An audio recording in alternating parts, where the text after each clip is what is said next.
So you bought a brand new Nintendo Switch, and after playing it for a little while, you're starting to realize just how short 3 hours of battery life really is. Sure, you can dock it when it's low or carry out an AC adapter when you need to plug it into a wall, but that's not always an option. So let's talk charging solutions for your Nintendo Switch.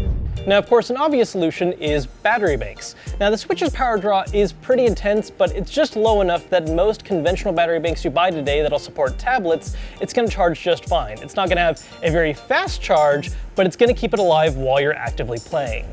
Now, something to keep in mind is, as it turns out, the Nintendo Switch only accepts up to 2 amps while charging. So that means that if you were thinking, oh, I'm gonna buy this better battery bank that has up to 6 amps out because it'll charge even faster, not the case. It's gonna perform just like this one, so there's no reason to spend extra on this. So when you're shopping for a battery, the main thing you really gotta pay attention to is max capacity. The Switch has a just over 4,000 milliamp hour battery, so a good rule of thumb is for every 4,000 your battery bank has, that's another full charge. Now, you might be tempted to grab a novelty charger like this Pokeball.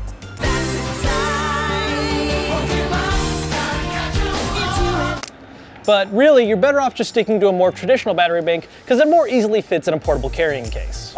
Of all accessories, Nintendo has been really pushing portable Switch cases, with tons of different designs already on the market sold individually in starter kits or even as part of the Zelda Collector's Edition.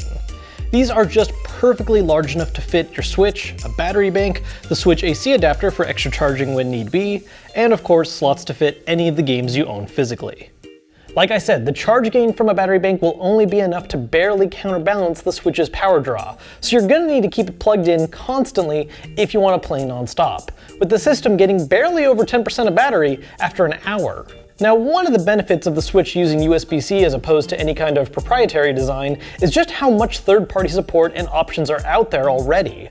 If you own any other USB-C powered devices, chances are you have an AC adapter that will be compatible with the Switch, or you can shop around third-party options instead of having to buy Nintendo's official design. One of the weak points of the Nintendo Switch's design is that the only way to charge it is the USB-C port on the bottom, the logic being that's also how you use the dock.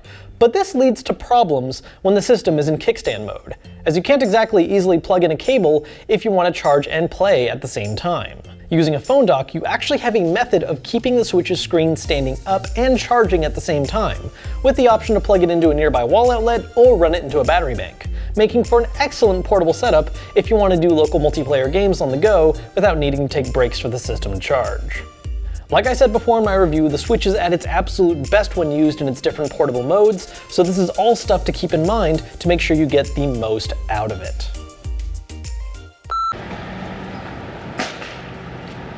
John did not catch that.